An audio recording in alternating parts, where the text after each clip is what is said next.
Hello everyone, this is Harish Panchal and welcome to my YouTube channel. और आज की इस वीडियो में हम करने वाले हैं लेटर फॉर जॉब। ओके, ये बहुत ही ज़्यादा इम्पोर्टेंट टॉपिक है 11th क्लास और 12th क्लास के स्टूडेंट्स के लिए। ठीक है, तो इसको वीडियो को स्टार्ट करते हैं। और जो चीज़ें मैं इस वीडियो में बताने वाला हूँ आपको उनमें बस थोड़ा बहुत चेंज करना है। बाकी इस लेटर को आप ऐसा का ऐसा लिख सकते हो अपनी आंसर शीट के अंदर, आपको पूरे के पूरे मार्क्स मिलेंगे। क्योंकि अगर आप इस फॉर्मेट को फॉलो करते हैं तो आपकी ग्रामर तो गलत बिल्कुल भी नहीं होगी, आपका जो कंटेंट है, आपके जो एक्सप्रेशंस हैं वो बिल्कुल भी रॉन्ग नहीं होने वाला है। कुछ गिनी चुनी चीजें हैं जो आपको चेंज करनी है अकॉर्डिंग टू योर क्वेश्चन। जब आप आंसर लिखेंगे तो सबसे पहले अपना क्वेश्चन बहुत ही ज्यादा ध्यान से पढ़ना है आपको। और सबसे पहले आपको लिखना है अपना सेंडर्स एड्रेस। अब कई बार क्या होता है कि जो एड्रेस दिया हुआ होता है, स्टूडेंट्स के माइंड में एक कंफ्यूजन होता है कि भाई इस एड्रेस को हम कितनी लाइन में लिखें। आप अपने एड्रेस को कम से कम 2 लाइन में या फिर मैक्सिमम 3 लाइंस के अंदर आप अपना एड्रेस लिखेंगे। अगर बाय चांस आपका एड्रेस नहीं दिया हुआ है तो आप एग्जामिनेशन हॉल लिखेंगे। ओके, आप एग्जामिनेशन हॉल लिखेंगे और फिर उसके नीचे प्लेस लिख देंगे। उसके बाद फिर यहाँ पर आपको 1 लाइन का स्पेस देना है। उसके बाद आपको लिखनी है डेट में जब आप लिखते हैं तो डे, मंथ एंड ईयर का फॉर्मेट आपको फॉलो करना है। इस तरीके से आप डेट लिखेंगे। उसके बाद आप 1 लाइन का स्पेस देंगे। फिर उसके बाद आपको लिखना है रिसीवर्स एड्रेस।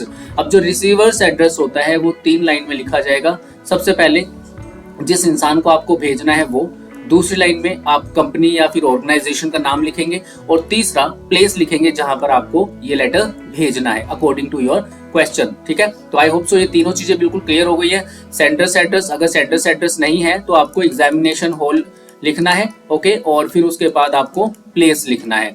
ठीक है, उसके बाद आपको डेट लिखनी है। जैसे फॉर एग्जाम्पल 7 जनवरी 24, इस तरीके से आपको लिखना है। ओके, उसके बाद रिसीवर्स एड्रेस लिखना है 3 लाइन के अंदर। सबसे पहले पोस्ट का नाम आएगा, जिस इंसान को आपको भेजना है लेटर सॉरी, HR मैनेजर को भेजना है या फिर डायरेक्टर को भेजना है, प्रिंसिपल को भेजना है, चेयरमैन को भेजना है। फिर उसके बाद कंपनी का नाम आ जाएगा, स्कूल हो सकता है, कॉलेज हो सकता है या फिर कोई XYZ कंपनी हो सकती है। और उसके बाद आपको प्लेस भेजना है, चेन्नई, न्यू दिल्ली, मुंबई, कोलकाता, जहां पर भी आपको वो लेटर लिखना है। उसके बाद फिर यहाँ से 1 लाइन का स्पेस आएगा और आप लिखेंगे subject. Subject is very important. देखो यहाँ पर सब्जेक्ट को आप डबल इन्वर्टेड कॉमास के अंदर लिखना है आपको, और आप उसे अंडरलाइन भी कर सकते हो। सब्जेक्ट आपको लिखना कैसे है, एप्लीकेशन, सॉरी यहाँ पे 4 लिखना है, ये गलती से हो गया। Application for the post of, यहाँ पर आपकी पोस्ट आ जाएगी, किस पोस्ट के लिए आपको लेटर लिखना है। टीचर के लिए लिखना है, नर्स के लिए लिखना है, अकाउंटेंट के लिए लिखना है, सेल्स मैनेजर के लिए लिखना है। जो भी आपका क्वेश्चन है उसके अकॉर्डिंग यहाँ पर आ जाएगा। मान लो आपका क्वेश्चन में टाइपिस्ट की जरूरत है तो आप लिखेंगे application for the post of a typist, इस तरीके से। फिर 1 लाइन का गैप दिया जाएगा, फिर यहाँ पर आप लिखेंगे सर, कॉमा। ओके, यहाँ तक की कहानी आई थिंक आपको समझ में आ गई है। अब बात करते हैं हमारे नेक्स्ट पार्ट की।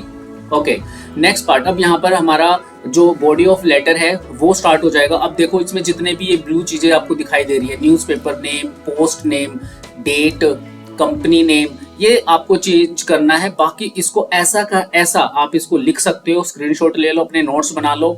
ठीक है, कुछ भी करो, लेकिन आप अपना जो आंसर में लिखेंगे तो उसको लिखना है। पढ़ते हैं इसको, क्या है इसके अंदर। This is in response to your advertisement in newspaper. यहाँ पर न्यूज़पेपर का नाम आ जाएगा कि भाई आपका एक एड देखा था, उसके रिस्पॉन्स में हम आपको ये लेटर लिख रहे हैं। डेटेड ऑन, अब मान लो आज है 7 फरवरी। ओके, आज आप इस लेटर को लिख रहे हो, पेपर में आप बैठे हो और 3 या 4 दिन पहले की डेट लिख देना कि भाई 3-4 दिन पहले की न्यूज़पेपर में हमने आपका ये एडवर्टाइजमेंट देखा था, जिसके रिस्पॉन्स में हम आपको लेटर लिख रहे हैं। फॉर द पोस्ट ऑफ, अब यहाँ पर पोस्ट आ जाएगी, दोबारा से पोस्ट यहाँ पर आपको लिखनी है कि भाई इस पोस्ट के लिए आपने एडवर्टाइजमेंट दिया हुआ था, जिसके लिए हम आपको लेटर लिख रहे हैं। I offer myself as a candidate for the same, और मैं समझता हूँ कि भाई मैं अपने आप को एक उम्मीदवार के रूप में प्रस्तुत करता हूँ। मुझे लगता है कि भाई मैं एलिजिबल हूँ इस जॉब के लिए, तो मैं आवेदन कर रहा हूँ। उसके बाद यहाँ पर पैराग्राफ खत्म हो गया है, 1 लाइन का स्पेस आएगा। सेकंड पैराग्राफ में आप लिखेंगे I am glad to tell you, मुझे आपको बताते हुए बड़ी खुशी हो रही है दैट के I meet all the mentioned qualifications, कि जितनी भी क्वालिफिकेशंस है सॉरी जितनी भी क्वालिफिकेशंस आपने मेंशन की हुई हैं एंड एलिजिबल क्राइटेरिया, और जितना भी एलिजिबिलिटी क्राइटेरिया है वो पूरा का पूरा है भाई, ठीक है। मैं मीट करता हूँ, सारी की सारी क्लियर करता हूँ मैं। I am also submitting my biodata, और मैं अपना बायोडाटा भी सबमिट कर रहा हूँ फॉर योर काइंड प्रोजल, तो ताकि आप इसको अच्छे तरीके से पढ़ सके, ठीक है। इसका जो प्रोनाउंसिएशन होता है प्रोजल होता है, लुकअप मतलब अवलोकन करना या फिर पढ़ना। आगे आप मेरे बारे में और ज्यादा जानकारी ले सकते हैं, इसीलिए मैं अपना बायोडाटा भी इस लेटर के साथ सेंड कर रहा हूँ। 2 पैराग्राफ हो गए आपके।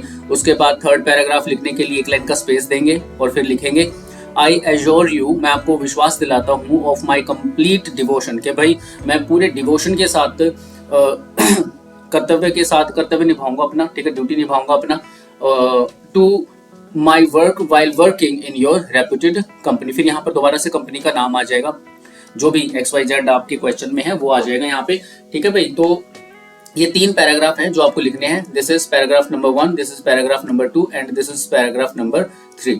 उसके बाद यहाँ पर 1 लाइन का गैप आएगा, फिर आप लिखेंगे योर्स ट्रूली। अब ये जो YOURS है, इसमें बहुत सारे बच्चे गलती करते हैं, वो करते हैं YOUR, फिर यहाँ पर अपोस्ट्रोफी आ जाता है और फिर S लगाते हैं, तो आप इसको बिल्कुल भी ना लिखें, ये गलत होता है। This is correct. और फिर उसके बाद आपका नाम आ जाएगा। अब बहुत सारे बच्चे होते हैं वो पूछते भाई अगर नाम नहीं है तो क्या करें? अरे भाई नाम नहीं है तो ABC लिख दो, XYZ लिख दो, या फिर अपना खुद का नाम लिख दो, मार्क्स नहीं कटेंगे आपके। इतना ज्यादा कंफ्यूज मत हो। उसके बाद आप 1 लाइन का गैप देंगे यहाँ पे, फिर लिखेंगे इनक्लोज्ड। इनक्लोज का मतलब होता है कि भाई इस लेटर के साथ आपने क्या क्या चीज अटैच करी है। नंबर 1 बायोडेटा या फिर रेज्यूमे। उसके बाद दूसरा पॉइंट जो है आपका photocopies of testimonials. Photocopy of testimonials का मतलब जो आपके डॉक्यूमेंट्स हैं वो आपने इस लेटर के साथ अटैच किए हैं। तो अब देखते हैं, ये आपका बायोडेटा हो गया। आप हेडिंग डालेंगे, या तो बायोडेटा लिख सकते हैं या फिर रेज्यूमे लिख सकते हैं, कुछ भी लिख सकते हैं। अब इसमें 4 चीजें आपको मेंशन करनी है। सबसे पहले आपकी पर्सनल डिटेल्स आ जाएगी। पर्सनल डिटेल्स में ये चीजें आपको लिखनी है। नेम, जो क्वेश्चन में आपका नाम दे रखा है वो नाम लिख देना, या फिर अपना खुद का नाम लिख देना अगर नहीं दे रखा है तो, या फिर ABC लिख देना, या फिर XYZ कुछ भी लिख देना। उसके बाद फादर्स नेम आएगा यहाँ पे, ठीक है, यहाँ पे फादर का नाम लिखना है। उसके बाद डेट ऑफ बर्थ आएगी, ठीक है, डेट ऑफ बर्थ लिख देना, अपनी रियल डेट ऑफ बर्थ मत लिखना, ओके। उसके बाद एड्रेस, कोई भी एड्रेस लिख देना, ठीक है। अगर पेपर में दे रखा है तो वो एड्रेस लिखा जाएगा, यहाँ पे नहीं दे रखा तो एग्जामिनेशन हॉल लिख देना। उसके बाद लैंग्वेज नॉन में Hindi, English, Marathi, Telugu, French, German, जो भी आपको आती है वो लिख देना। उसके बाद कॉन्टैक्ट नंबर, अपना ओरिजिनल नंबर मत लिखना, 1 2 3 4 5 6 6 इस तरीके से आपको अपना नंबर लिखना है, ठीक है भाई। तो ये हो गया आपकी पर्सनल डिटेल्स। उसके बाद आ जाओ फटाफट सेकंड पॉइंट पे। सेकंड पॉइंट है एजुकेशन क्वालिफिकेशंस। जो आपकी एजुकेशन क्वालिफिकेशंस है वो आपको यहाँ पर लिखनी है, और ये भी अकॉर्डिंग टू योर पोस्ट, आप अपनी पोस्ट के अकॉर्डिंग लिखेंगे। तो ये इतना ज्यादा आसान भी नहीं है जितना ज्यादा आप सोच रहे हो, ठीक है। तो यहाँ पर एक ऐसे टेबल बनानी है जिसमें सीरियल नंबर आएगा 1 2 3, उसमें फिर क्लासेस आएंगे, आपने क्या क्या पढ़ रखा है, मान लो MA, फिर BA और फिर 12th, इस तरीके से बोर्ड कौन सा है, ठीक है, जैसे दिल्ली यूनिवर्सिटी और CBSE, इस तरीके से आप लिख देंगे। ईयर कौन से साल में पास करी थी भाई, ठीक है, मान लो ये 2006 में करी थी आपने, ये 2009 में करी थी, और ये 2011 में आपने करी थी, ठीक है। कितने मार्क्स आए थे आपके, ठीक है, यहाँ पर आप अपनी परसेंटेज के हिसाब से मार्क्स लिख देंगे। तो ये हो गया आपका पर्सनल डिटेल्स और एजुकेशन क्वालिफिकेशंस। अब बात करते हैं और क्या क्या चीजें इसमें आपको मेंशन करनी है। अब तीसरा पॉइंट आता है आपका एक्सपीरियंस। अब एक्सपीरियंस आप किस तरीके से मेंशन करेंगे, एक ऐसे टेबल बना देना फटाफट।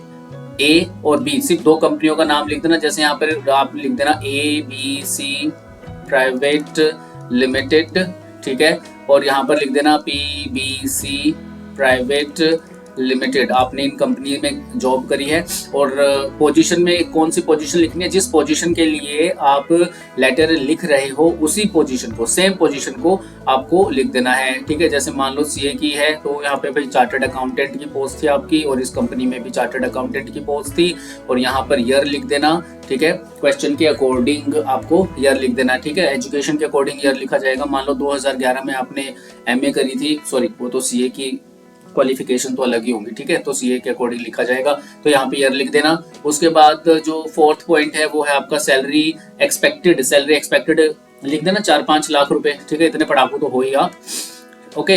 तो यहाँ पे लिखा जाएगा नेगोशिएबल लिख देना, ठीक है। या फिर आपको जितने चाहिए उतने लिख देना, 1 करोड़ लिख देना, 2 करोड़ लिख देना, इतने में तो आजकल कुछ होता ही नहीं है।